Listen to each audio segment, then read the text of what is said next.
welcome to the War Table Gaming Podcast. I'm your host, Caleb Ryan. Please like and subscribe. Please click that notification button. Please help me through this journey, and we can get into some really fun stuff. If I need some help, I need some watch hours, I need some things, subscribers. So really hit the like button. Please tell your friends, please tell your family, please tell everyone. I'm really excited to do this, and I really want to do this for the rest of my life. So let's get started.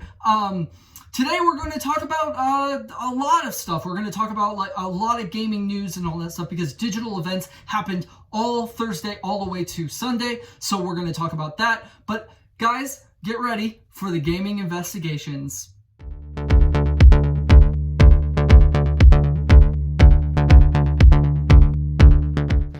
Gaming investigations, where we do an intensive investigation about gaming and all of its stuff on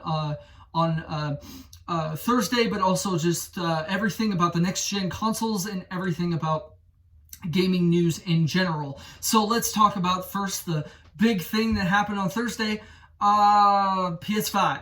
Finally, PS5 has announced their console. They've announced everything that they want to show before they have probably another state of play in August to talk about price and all of the stuff that's going to get a little bit people a little bit mad or glad. Who knows what's going to happen, but Xbox hasn't really done that yet. So we're seeing a flow of information that's happening throughout. It was kind of like a small E3, except I didn't go to E3, and I wish I could go to E3, but because of COVID, E3 was digital today. And so we had a lot of the PC gaming show. We had a Guerrilla Collective. A lot of shout outs that I'm going to talk about first. Please watch the Guerrilla Collective. It has one of my favorite podcasters, Kind of Funny. Greg Miller. He's awesome. And if you really want to talk about indie games, because there's tons of indie games, can't talk about all of them, please watch that. Day 1, day 2, and day 3 is today, and it's really fun to see the collective working to get small indie gamers out there and developers and really work to make a fun community for them, because they're awesome. Greg Miller is one of those people, and he really is an awesome podcaster, and please watch him anytime. You can sign up to his Patreon or whatever, but he doesn't need it. He's great and all that stuff. So he's also a very good role model that I really admire. So Greg Miller, if you're watching, you're the best. I love you. Let's talk about also another one, PC gaming show. I'm not a PC gamer. I wish I was a PC gamer, but a lot of the PC games just don't work for me and all that stuff, and I really don't like a keyboard or mouse. I know you can do controller in PC, but I just don't have a PC right now. So please look at that. PC gaming show is on Saturday, so look at that. The Future Game Show. Look at that. Games Radar did a really fun little thing had some really interesting games out there, and it had Nolan North and Emily Rose, who really had some fun dialogue and all that stuff. They hosted that, so that was really cool. So watch that on Saturday. That was on Saturday. Also, just watch IGN. IGN's doing some showcase and all that stuff. Yes, it is an awesome thing to see IGN also work to show game developers and all that stuff. So that's a fun one. So watch IGN. It's going to be their last one today, and so their big showcase. But they still have a lot to show in the coming weeks and all that stuff. Thursday, just to tell you, Thursday is EA Play. So watch that. It's going to happen in 4 p.m. Pacific time. That is 5 p.m. in Mountain Time. So watch that. That's really exciting. That's the next thing that's going to happen. Also, if you want to see any information with the Summer Game Fest and all that stuff, please look at type in their URL. This is going to be the URL, and just please listen to that and look at that and really support gaming conferences and all this stuff. I like this digital event. I do not like how we can't play demos or anything, but I like this digital event. I think this is a really nice E3 and really nice to see some joy in the world with gaming events and all that stuff. Okay, so let's talk about Thursday, the big one. PS5 announced their console, and it looks interesting. It looks like a Mass Effect monolith looking console. It's very interesting. Here is over here, and let's talk about it while I'm looking at the PlayStation blog. Please look at the PlayStation blog anytime you want. It's really fun to see information. PlayStation blog says, at PS5 launch, we will offer 2 options. PlayStation 5 console with an Ultra HD Blu-ray disc drive and a PlayStation 5 Digital Edition without a disc drive. The PS5 gameplay experience will be the same, so the choice is all yours. While there are some slight differences in the look of each model, for the overall design, we want to deliver a console that's bold, stunning, and unlike any previous generation of PlayStation. So you'll see the awesome looks of kind of this interesting white and black and blue, and it's very interesting with the controller and all of that stuff. It's new. It's new, and to be honest with you, I love PlayStation. I'm a PlayStation thing. I'm a Sony pony, like all of that stuff. But I really love PlayStation because they seem to work at a standout of games. I like games. I don't want everything. I don't want everything. So this is interesting to see what they're going to do and all this stuff. I'm a little worried to see that there's now 2 versions. That means that there's going to be price.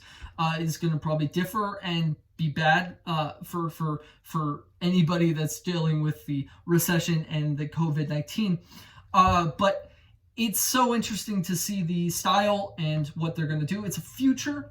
It's like the future of gaming, like what they were talking about. So it's really interesting to see where they're going to go with PlayStation this year and where they're going to go with games. And it's wild. We're going to have there was a charging station, there were headphones, there were all of it, and it was really interesting to see how the presentation really worked in. My reaction to the presentation was it was awesome because I thought the presentation was spot on, a way to say, okay, we're giving you the console, but we're going to surprise you. They surprised us with one in the beginning. I do not count the first beginning of Grand Theft Auto 5. That was not the beginning. The beginning started when the games hit, and let's talk about the first game. The first game was a really awesome PlayStation 5 exclusive. Spider-Man Miles Morales. So we first get a little a pose or something to stop. Miles is stopping something, and so we're seeing electricity and all that stuff. I thought it was Electro. I thought it was Spider-Man. But this is Miles Morales. This is Spider-Man. Amazing character. Bendis is awesome at creating this character, and it was so mind-blowing because we're going to get a Spider-Man game on holiday 2020. That means it's going to probably be a launch title or a launch area title. But that is so awesome to see that we are getting a Spider-Man. Insomniac Games did talk about how it's going to be a standalone game. It is going to be a smaller, kind of like Uncharted Lost Legacy with Uncharted. It was like Uncharted Lost Legacy, and then it was interesting to see, but it also was a good game. So we'll see how Spider-Man is. It looks interesting to see how Miles Morales is going to use his new powers, because again, he is invisible. He uses the Sting. He has different things that he is for Spider-Man. So Spider-Man is going to be an interesting look with Marvel Games and all of that stuff. The next chapter, it's not the next chapter, I don't know. I think Spider-Man 2 is going to come out in 2021, and we're going to get a proper sequel with Peter Parker. But I think this was an interesting look, and a lot of people are saying, oh, it's not a standalone game. Oh, this is not what we want. We want a pure sequel. Why didn't they not make Miles Morales a pure sequel? Because I think there's going to be co-op. I really think that we're going to follow his story and Peter Parker's story. And I think Peter Parker will have a moment of evil, and Miles is going to be that guy where he's going to have to save his own mentor, Spider-Man.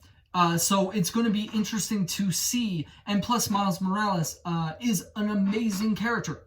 Very fun character that deals with a lot more interesting aspects of the generation and the young generation and the black generation and all of that stuff. It was so interesting to see that now we're going to see his point of view. We're probably going to see him starting to be Spider-Man, because I think Spider-Man 2 is going to be, he's Spider-Man. He's going to, we don't need an origin story. We don't need him following in his footsteps. I really think Prowler might be in this, because I think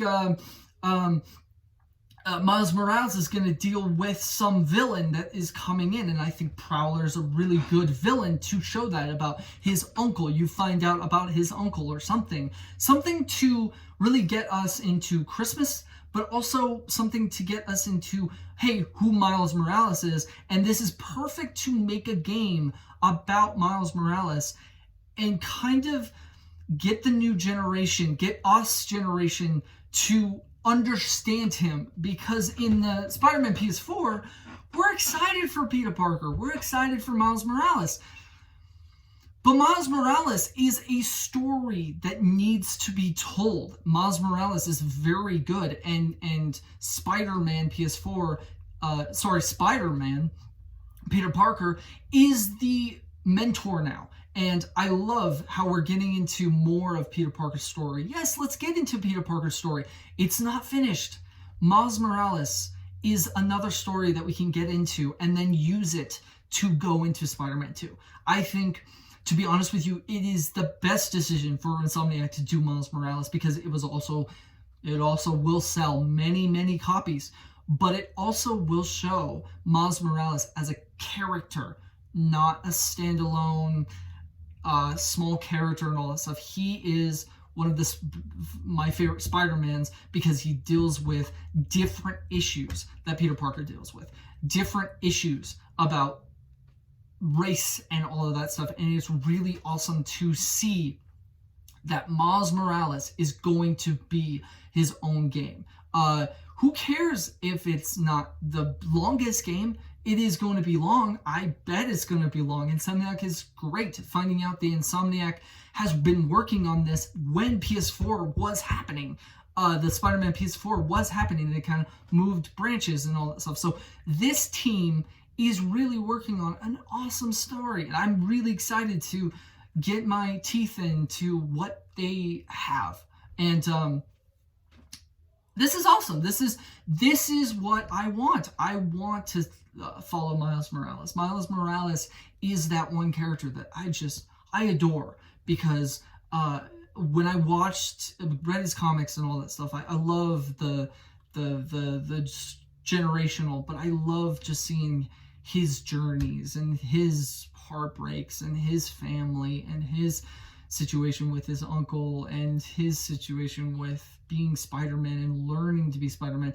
That's what I love about Spider-Man, is Spider-Man Peter Parker is going to be able to be that mentor and deal with the bigger villains, very big villains like Avenger villains, but also deal with, but Miles Morales is going to deal with being that Spider-Man where they're going to be like, oh, why is that Spider-Man or there? And Miles Morales is that one character that is really fun. So we saw some gameplay. We saw some really cool gameplay, but we also man, that was a big hit for me, because I was just so excited to finally play a Spider-Man game on my first time when I play PS5. This is what I wanted, and I I love it. I love it. I love it. So anyway, so that was the first game that was announced. Man, Insomniac, and then showed off another game, and the another game is Ratchet and Clank Rift Apart. I love the Ratchet and Clank old one. I love the Ratchet and Clank in any situation, but Ratchet and Clank was really fun to play on my PS4, that new one. So I'm really excited to get in to Rift Apart. It looks awesome. It's going to work with the technology of the no loading times and all that stuff. And PS5 is really working on fixing a lot of that and all that stuff and really putting it mechanically into the gameplay. So it was interesting to see Ratchet and Clank. We saw gameplay. We saw Rifts Apart, all of that stuff. We saw Clank. We saw a new Lombax with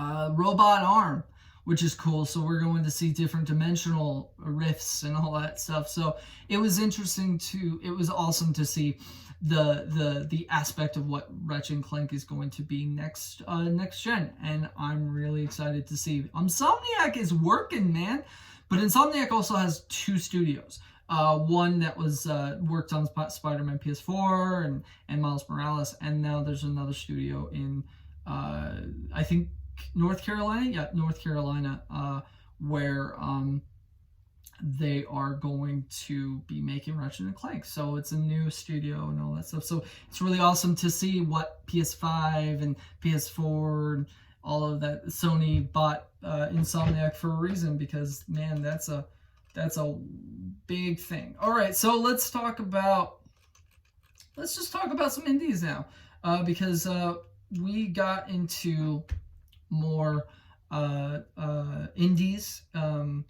I'm not going to go in order because, again, it was a awesome conference, but it was also an awesome time to see indies working on these consoles, and also this console in general. So let's get started with the weirdest one, Bugsnax. Oh man, that was a weird song, and that was a weird thing. It's from Young Heroes, and it's a whimsical narrative-driven adventure from the creators of Octodad. So Octodad was really fun. Investigate the mysterious Snacktooth Island, home of the legendary half-bug, half-snack creatures. Yep, that's a game. That's a game, and it was a creepy game until I saw strawberry, and I saw somebody eat a strawberry and then get turned into food and all that stuff. It was really cool, but it's interesting to see they're getting into the kid level and see what PS5 is going to sell with kids. Sony has made some really fun kid games, so it's interesting to see how they're going to do with the creators of the Octodad and all that stuff. So that was fun.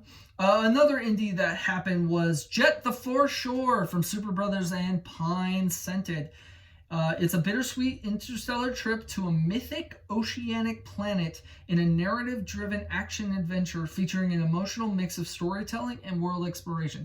It looked interesting. It looked like a No Man's Sky kind of situation. It was really fun and all that stuff. Very good art style, very interesting darks, lights art style. So it was fun to see that.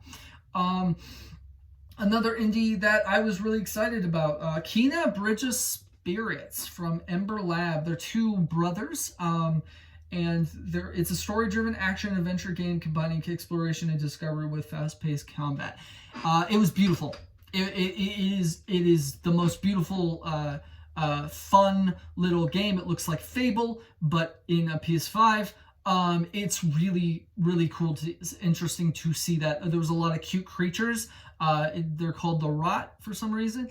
But also it's very dark, and it's really fun. I'm gonna have a really fun time doing that with PS5 or PS4. No, I'm gonna probably play it in the PS5. But another really fun one was Little Devil Inside from Neostream interactive. That was interesting. It was set in a Victorian-like era. Embark on a dangerous mission to gain evidence and findings for your employer, a mysterious professor. So it had different dynamics. One was a 2D looking thing where it was the professor. Then you had the awesome sword fighting game, and it was so much fun. It looked great, and I'm really excited to see how it will all work. It's fun, it's interesting, it's colorful. Nah, it's not colorful. It's whimsical. It is fun. These indie games are really working on just variety, and that's what PS5 is doing, is variety, and Xbox didn't do that much variety lately. So we'll see how that works out with Xbox. Oddworld Soulstorm from Oddworld Inhabitants. This was weird. I'm not very much an Oddworld person. A major visual and cinematic lead for the celebrated series with intelligent new gameplay mechanics and twisted new devices to enable explosive deviousness.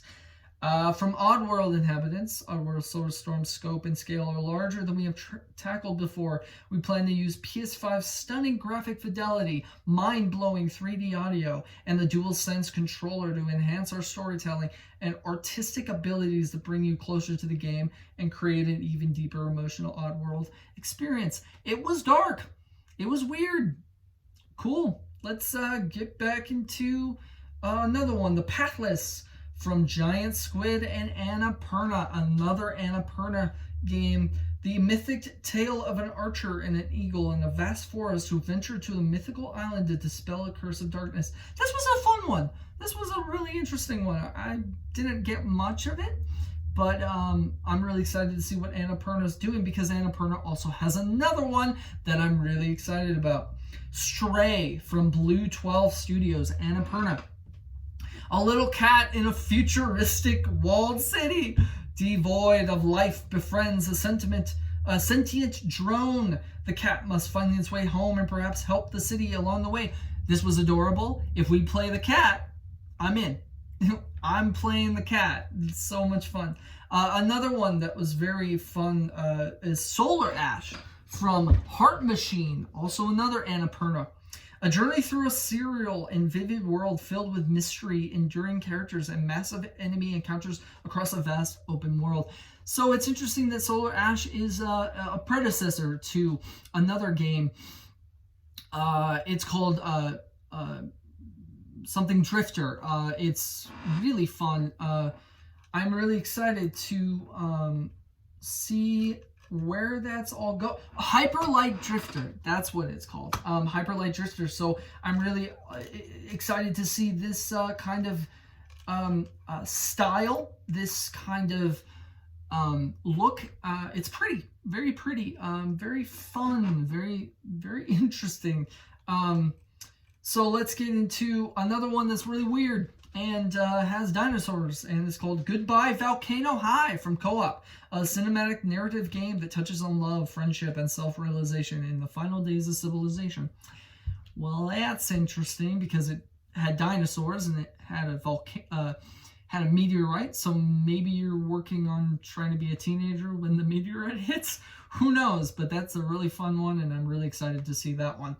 All right, so let's talk about third-party. Let's talk about third-party games, because there was a lot of PS5 third-party games, but then also it's interesting to see exclusives. Grand Theft Auto 5.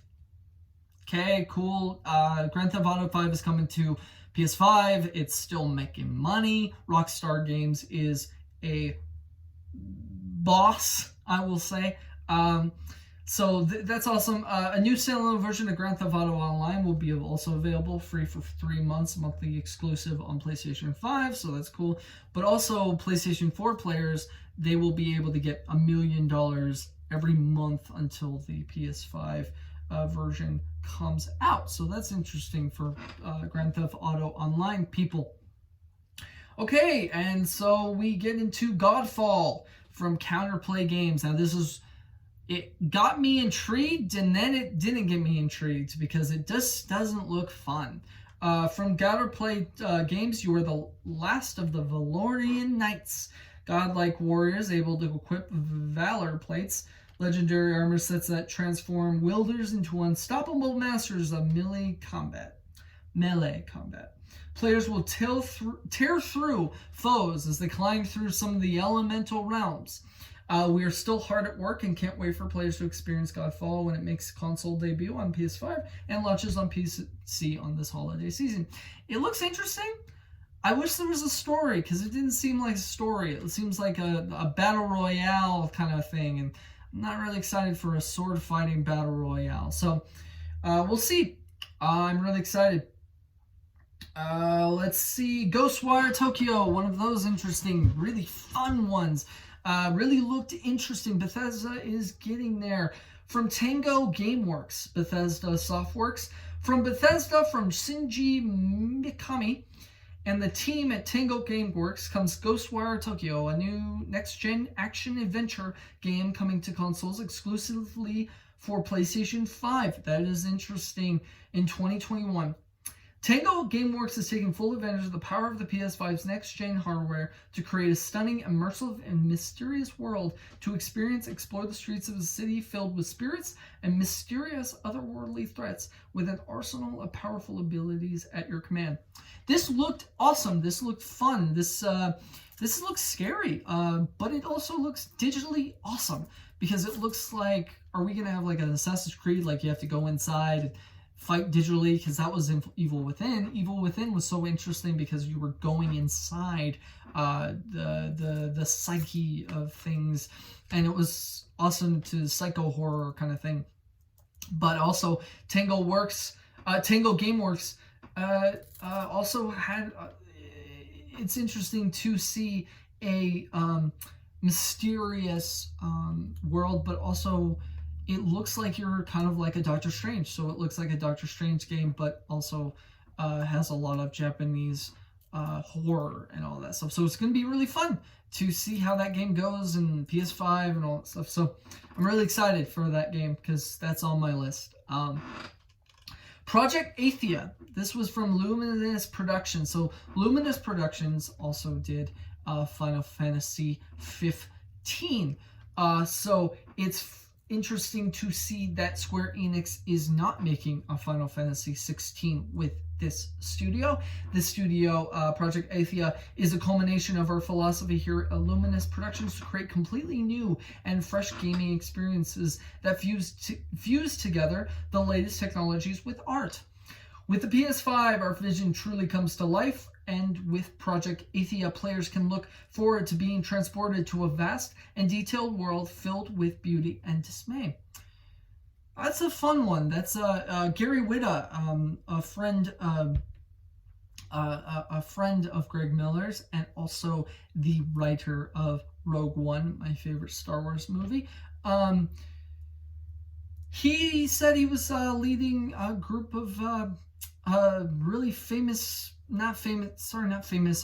writers to this project. So Gary Whitta is a part of it. So I am really excited to see how his storytelling will go. Good for them. Good. Square Enix probably won't come out until I have a beard, because Square Enix seems to make games but never release them. So anyway, Hitman 3 also was announced from IO Interactive. From IO Interactive, Hitman 3 is the dramatic conclusion to the World of Assassination trilogy, and will put you back into the shoes and stylish suit of Agent 47, a ruthless professional assassin who must take on the most important contracts of his career. That's awesome. Hitman. Really excited for Hitman, because Hitman 1 and 2 were awesome, and it seems like they're really going to find a fun conclusion to this story. Really excited. NBA 2K21 from 2K Sports. Excited for that one. Didn't really show anything much, so I'm not going to say much about NBA 2K21, but it's coming out and it's really fun. 2K is a fun basketball game. It's pretty fun. I love basketball. Deathloop from Arcane Studios, also known for their Bethesda series, and Prey. From Capcom, oh sorry, not Capcom, from Arcane Studios Bethesda, Softworks. From Arcane Studios, with the stunning and stylish environments, memorable combat encounters, and the freedom to tackle each mission at any pace and with any approach you choose, this is Arcane like you've never seen or felt it before. Built with next-gen in mind, Deathloop is being developed for a new generation of hardware and will launch on console exclusively for PlayStation 5. Another exclusive. It's interesting to see what Bethesda is working on in exclusives with just PS5. Deathloop, really fun. This is a fun one. This is a fun style. This is a fun look, and it looks like a rogue. Sorry, not rogue. It looks like you die, you go back. You die, you go back. You kill all of the different things, and then you have to go back. Like, it's going to be interesting to see how all of that works, and I'm really excited to see what Arcane is going to do because I love the Dishonored series. So, let's get into another one that I'm really excited about. Resident Evil 7 is awesome. Resident Evil Village, which is 8. From Capcom. From Capcom, the fear of dark corners has been replaced with the anxiety of the unknown. As Ethan searches for answers within decrepit buildings and among snow-covered trees. The return of the first-person perspective will bring a visceral edge to combat, with a greater focus on combat and exploration compared to Resident Evil 7. The village itself is just as important a character as any other, a location with a life of its own that will frequently keep you on edge as you discover its secrets. I'm really excited about this one because it's going to keep having Ethan, because I'm really excited to see how Ethan is going to work. It had some very interesting what you call mysterious looks, mysterious characters.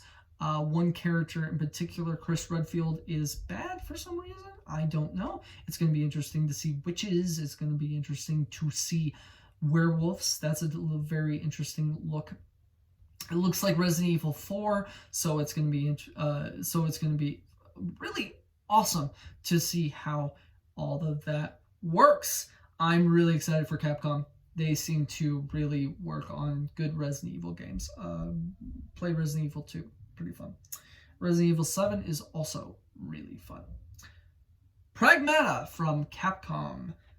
This is interesting. Capcom just is coming up with a game that had a cat, had a girl, and a...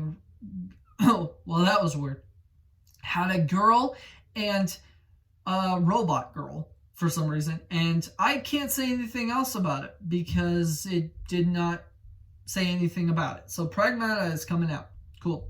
Capcom is creating another cool look, and Capcom makes really fun games, so let's go. All right, so let's talk about another story that really was awesome. Demon Souls is coming out. Woohoo! Demon Souls remake or whatever, remaster or redone. Dark Souls, I really like it. Sometimes Dark Souls makes me pissed off, and so I don't play all of it, but Dark Souls 1 and 2 and 3 are fun, and Bloodborne is really, really fun. So seeing Demon Souls means that, and having Blue Point Games and Japan Studio working together to redo the first Demon Souls, or not first Demon Souls, just Demon Souls, and it really looks beautiful. It looks beautiful. It looks well done. I'm really excited to see how it's going to go. Blue Point Games really got me with Shadow of the Colossus remake, so I'm really excited to see that. It was, you can choose 2 graphic modes with playing, one focus on fidelity and one focus on frame rate, which is interesting. We'll see how that all goes. Frame rate and all that jazz.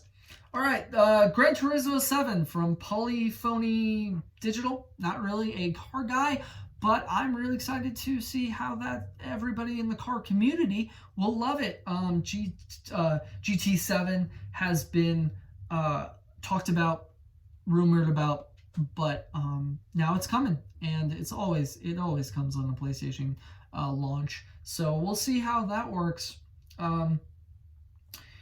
Really excited for it. Sackboy, a big adventure from Sumo Digital. Sackboy, awesome. I like Sackboy. Little Planet, Little Big Planet was really fun, and it's interesting to see Sackboy not being made by Molecule because they're working on Dreams more. So it's interesting to see Sackboy. So I'm really excited for Sackboy. Returnal. This one was weird, but this one is really exciting because Housemarque had a post that were saying we can't make retro games anymore because they never get bought, and it made me feel bad that Housemarque made. I mean, Resogun is fun, man, and so Returnals looks like Resogun, but an open world kind of feeling, and really done by the PS5. I'm really excited to see what Returnal is going to do. Players can switch instinctively between firing modes by using a single adaptive trigger, and can get right back into the action after dying. PS5's immersive 3D audio brings the alien world to life around the player, helping players navigate the intense positional combat. That's really fun because it looked like a first-person shooter, and then it didn't. A third-person shooter, I'm sorry. But it was pretty good. I'm really excited to see how Housemarque is going to go. Housemarque makes really awesome games. Destruction All-Stars from Lucid Games. It's weird. Looks like a Rocket League knockoff. We'll see. We'll see how that works. I don't really have any much to say about that because it was kind of felt like Rocket League. Astro's Playroom from Japan Studios. Astro's back. It's a VR title. Now it's going to be a playroom where you kind of have some fun with the PS5 controller, which is interesting. So it's like a tutorial fun gaming. I hope it has some fun games and stuff in it. It's free inside the PS5 console, so that's interesting. So free game, woo! Let's talk about the big one. Well, it wasn't the big one because again, I don't think this game is going to come out until probably 2021.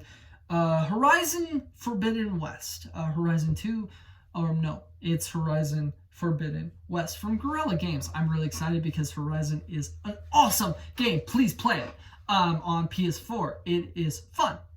Horizon Forbidden West continues Aloy's story as he moves west to a far future America. To brave a majestic but dangerous frontier where she'll face awe-inspiring machines and mysterious new threats.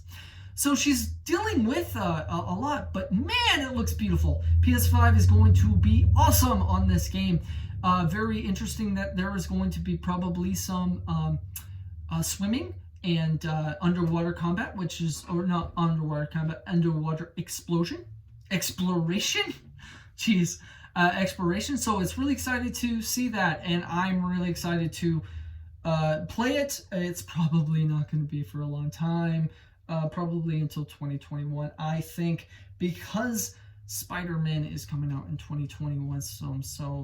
If Horizon comes out on a launch title too, I think it might be the best console ever. So let's talk about.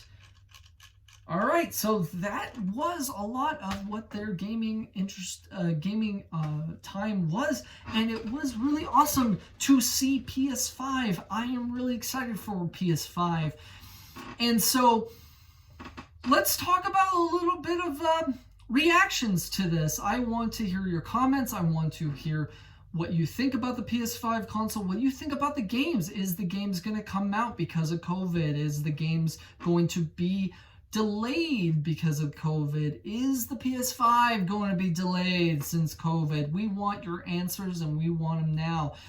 This community is awesome, and I'm really excited to do more of these. So there you go, PS5 event. Please watch the Gorilla Showcase. It has one of my favorite people hosting it with the mix. Also,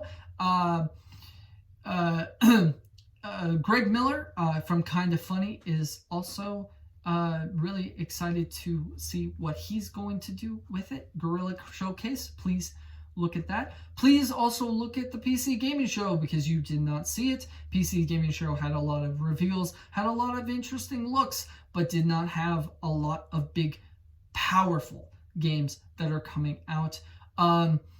Also, a Future Game Show was a disappointment. I'm really not really excited for what that happened. That was really not fun to see because Nolan North and Emily Rose, you have two big, awesome voice actors. You probably should have had some really fun shout-out games. A lot of indies, and it was awesome to see that, and it's awesome. But it's going to be interesting to see what big games are coming out this generation because we also have known a lot by things. Okay, so that was pretty much it, and we'll talk more about what Gorilla Showcase shows in a later date. We'll talk about EA Play. Also, the trailer just came out for Star Wars Squadrons. It is going to be fun. We'll talk about that for EA Play. We'll talk about all of that stuff. Also, Last of Us Part 2 reviews came out, and it's awesome. A lot of IGN called it a masterpiece. A lot of people have different opinions. Please be considerate to those opinions. And really excited to play it myself. I'm going to play it on Friday, and I'm going to review it. I'm going to review it for a little surprise I have for this gaming channel.